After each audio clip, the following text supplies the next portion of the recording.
প্রিয়াঙ্কা, এই প্রিয়াঙ্কা, তুই তোর ভাইকে নিয়ে বাড়িতেই থাক। তোর বাবা কাজে বেরিয়ে গেছে, আমিও ঠেলাগাড়ি নিয়ে বেরিয়ে যাচ্ছি। হ্যাঁ মা, আমি ভাইকে সামলে নেব।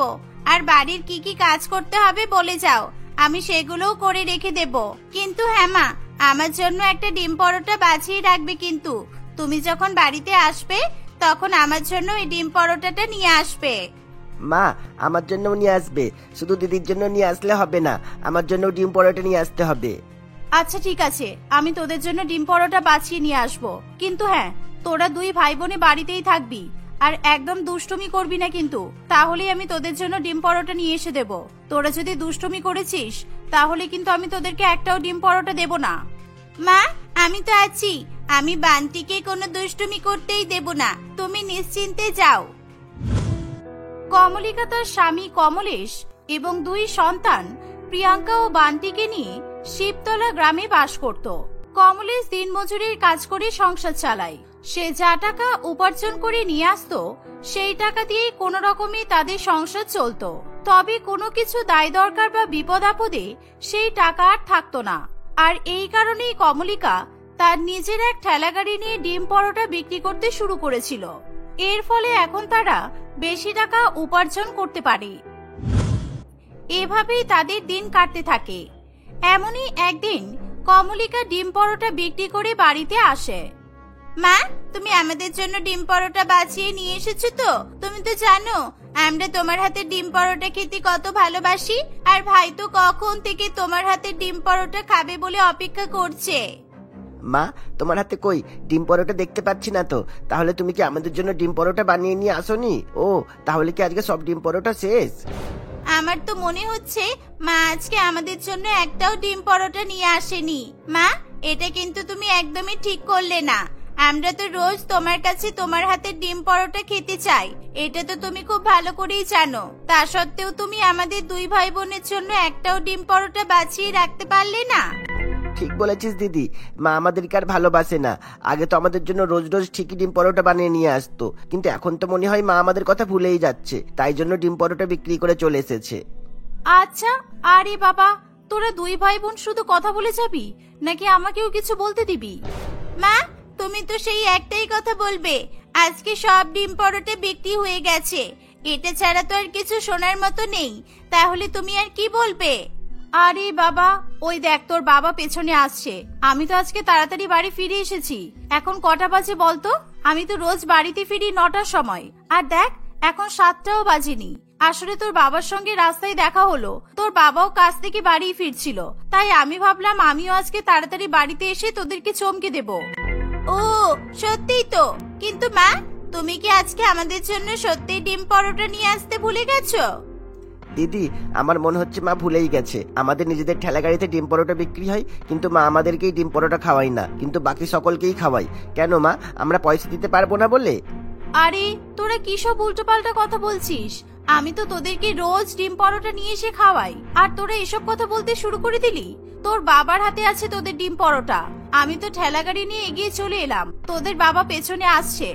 ও আচ্ছা আচ্ছা, আমরা ভাবলাম তুমি হয়তো ভুলে গেছো, তাই জন্য সব ডিম পরোটা বিক্রি করে দিয়েছো। তোদের কথা ভুলে যাব? আমি তো তোদের জন্য রোজ 2টো ডিম পরোটা বাছিয়ে রেখে দিই, আর একদিন না আনতেই তোদের এত কথা বেরিয়ে পড়লো। উফ, সত্যি। আচ্ছা সর এখান থেকে, এবার তোদের বাবার জন্য রান্না করতে হবে।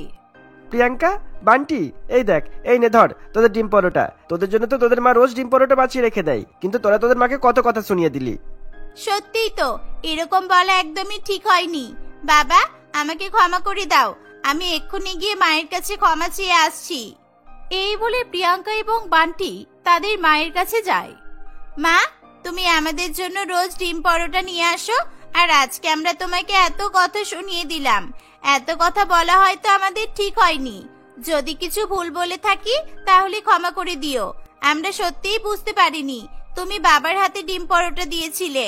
হ্যাঁ মা, আসলে সত্যি আমরা বুঝতে পারিনি। যদি আমরা বুঝতে পারতাম তাহলে আর তোমাকে কোনো কথাই বলতাম না। ক্ষমা করে দিও মা আমাদেরকে। আমি কি জানি না ভেবেছিস, নাকি আমি বুঝতে পারছি না? আরে বাবা, তোরা কেন ক্ষমা চাইছিস? তোদের কথাতে আমি আবার কিছু মনে করেছি নাকি?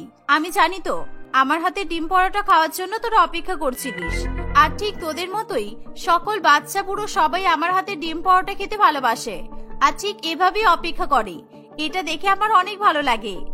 কমলিকার হাতে ডিম পরোটা খুবই সুস্বাদু হতো, আর এই ডিম পরোটা খাওয়ার জন্য গ্রামের শত শত মানুষ কমলিকার কাছে ভিড় করত। সকাল থেকে রাত পর্যন্ত কমলিকা অনেক টাকা রোজগার করে ফেলতো, আর এর ফলে সে তার 2 ছেলে মেয়েকে ভালো স্কুলেও ভর্তি করে দেয়। মা, আমাকে তাড়াতাড়ি রেডি করে দাও, আমি তো আজকে স্কুলে যাব। তুমি তো আমাকে স্কুলে ভর্তি করেছো, তাই আমি এবার থেকে খুব ভালো করে মন দিয়ে পড়াশোনা করব, আর একদিন না একদিন তোমার নাম উজ্জ্বল করব। হ্যাঁ খোকা, তোকে তো এটাই করতে হবে। একদিন যেন তোর নাম শুনলেই সবাই চিনতে পারে, সবাই যেন তখন আমাকেও চিনতে পারে, কেমন? মা, তুমি ডিম পরোটা বিক্রি করে আমাদের 2 ভাই বোনকে পড়াশোনা শেখাচ্ছ, তখন তো এই কষ্টের কথা সবাই শুনবে। আর যখন তোমার এই কষ্টের কথা সবাই শুনবে, তখন দেখবে তোমার মতো হাজারো মহিলা নিজেদের মধ্যে অনেক সাহস পাবে, আর তারাও ঠিক তোমার মতো এরকম ডিম পরোটা বিক্রি করার সিদ্ধান্ত নিতে পারবে। তোরা শুধু ভালো করে পড়াশোনা করে নিজেদেরকে মানুষের মতো মানুষ তৈরি কর, এটা দেখে আমি আর তোদের বাবা অনেক খুশি হব। এই বলে কমলিকা তার ছেলে মেয়েদেরকে খাবার খাইয়ে স্কুলে পাঠিয়ে দেয়। দেখতে দেখতে কিছু মাস কাটে। এদিকে তারা 2 ভাই বোন মিলে ভালো করে পড়াশোনা করতে থাকে। তাদের 2 ভাই বোনকে সকল স্যার ম্যাডামরা অনেক ভালোবাসে, শুধুমাত্র তাদের পড়াশোনার কারণে। দেখতে দেখতে আরো কিছুদিন কাটে। একদিন হঠাৎ করে এক অচেনা লোক এসে কমলার বাড়ির দরজায় ঠকঠক করে আওয়াজ করে। কি ব্যাপার? এদের 2 ভাই বোনকে তো এক্ষুনি স্কুলে পাঠালাম, আবার এক্ষুনি চলে আসলো নাকি? দেখি যাই তো আবার কে এসেছে। এই বলে কমলিকা দরজা খুলে দেয়। দরজা খুলতে সে চমকে ওঠে। কি ব্যাপার? আপনারা কারা? আপনাদেরকে তো ঠিক চিনতে পারলাম না, কাকে দরকার? আসলে কমলেশকে আমরা রাস্তা থেকে তুলে হসপিটালে ভর্তি করেছি। বাড়িতে খবর দিতে বলা হলো, তাই আমরা কথাটা বলতে এলাম। আমরা তো আপনাদের বাড়িটা চিনতাম না, তাই জিজ্ঞাসা করে করে এসে আপনার বাড়িতেই ঢুকলাম। কমলেশ এখন হসপিটালে ভর্তি আছে, কি হবে সেটা ডাক্তারই এখন ভালো বলতে পারবে। কি? কমলেশের কি হয়েছে? হসপিটালে কেন? হসপিটালে কিভাবে গেল? চলুন, আমাকে এক্ষুনি নিয়ে চলুন। কমলিকা আর এক মুহূর্ত দেরি করে না, ওই লোকগুলোর সঙ্গে সে বেরিয়ে পড়ে। বেশ কিছুক্ষণ যাওয়ার পর সে হসপিটালে পৌঁছায়। হসপিটালে গিয়ে কমলিকা নিজের স্বামীকে এরকম অবস্থায় দেখে অজ্ঞান হয়ে পড়ে যায়, আর তখন ডাক্তার বাবুরা তারও চিকিৎসা করে। কমলিকা জ্ঞান ফিরতেই তার স্বামীর জন্য কান্নাকাটি করতে শুরু করে। দেখুন, এটা তো রোড অ্যাক্সিডেন্ট, আর তাছাড়া কোনো ছোটখাটো গাড়ি হলে হয়তো কমের উপর দিয়ে হয়ে যেত, কিন্তু অনেক বড় গাড়ি অ্যাক্সিডেন্ট করে ওনার অনেক ক্ষয়ক্ষতি হয়েছিল। তাই আমরা নিজেদের মতো করে অনেক চেষ্টা করলাম, তবুও বাঁচাতে পারলাম না, আমাদেরকে ক্ষমা করবেন। ডাক্তারবাবু কথা শুনে কমলিকা কান্নায় ভেঙে পড়ে। সে মন খারাপ করে বাড়িতে ফিরে আসে। দেখতে দেখতে বিকাল হয়ে যায়। বিকাল বেলা বান্টি আর প্রিয়াঙ্কা বাড়িতে ফিরে আসে। মায়ের মন খারাপ দেখে প্রিয়াঙ্কা বলে, মা, কি ব্যাপার? তুমি এভাবে বসে আছো কেন? আর তোমার চোখে জল কেন? কি হয়েছে বলো না মা। আচ্ছা, বাবা কোথায়? বাবা কি তোমার উপর রাগ করেছে? বলো না। মা, তুমি কথা বলছো না কেন আমাদের সাথে? আমরা কি করলাম মা? আমাদের সঙ্গে কথা বলো না।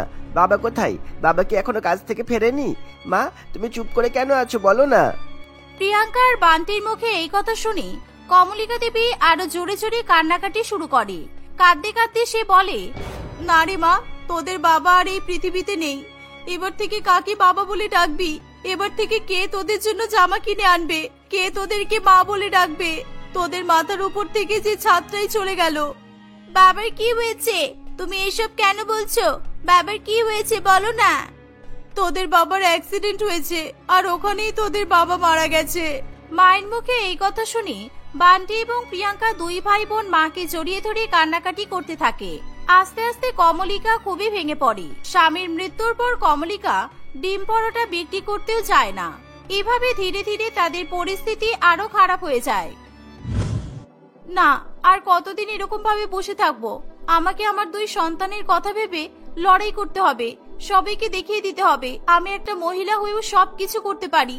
সবকিছু। আমি আমার 2 সন্তানকে বড় করে তুলবো, ওদেরকে মানুষের মতো মানুষ করব, ওদের পড়াশোনা শেখাবো, শুধুমাত্র এই ডিম পরোটা বিক্রি করে। এভাবেই কমলিকা নিজের মনে সাহস জোগাতে থাকে। দেখতে দেখতে কিছুদিন কাটে। একদিন কমলিকা ঠেলাগাড়ি নিয়ে আবার ডিম পরোটা বিক্রি করতে বেরিয়ে পড়ে। কমলিকা যখন রাস্তা দিয়ে যাচ্ছিল তখন সে মনে মনে ভাবে, মনে হয় না আগের মতো আমার এই ডিম পরোটা বিক্রি হবে। এতদিন হয়ে গেল আমি তো ডিম পরোটা বিক্রি করতেই আসিনি, তাই মনে হয় সব লোকেরা অন্য জায়গায় খাওয়া শুরু করেছে। হয়তো আমার কাছে 2-5 জন ছাড়া আর কেউই আসবে না। এসবই ভাবনা চিন্তা করতে করতে কমলিকা বাজারে গিয়ে পৌঁছায়। বাজারে যেতে না যেতেই তাকে চারিদিক থেকে লোকেরা ঘিরে ফেলে। সকলেই এদিক ওদিক থেকে ডিম পরোটা দেওয়ার জন্য বলতে থাকে, দিদি এতদিন তুমি কোথায় ছিলে? তোমার হাতে ডিম পরোটা কত মিস করেছি। রোজ রোজ এসে ঘুরে চলে যেতাম, কিন্তু তোমাকে আর দেখতে পেতাম না। যাক, শেষ পর্যন্ত তুমি এসেই গেলে। কই দাও দাও, আর বেশি দেরি না করে তাড়াতাড়ি ডিম পরোটা দাও। কতদিন হয়ে গেল তোমার হাতে ডিম পরোটা খাইনি। এভাবেই মুহূর্তের মধ্যেই কমলিকার ঠেলাগাড়ির সামনে খুবই ভিড় জমে যায়।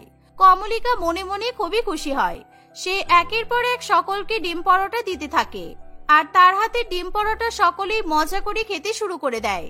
এভাবেই আস্তে আস্তে কমলিকার দিন আবার ফিরে আসে।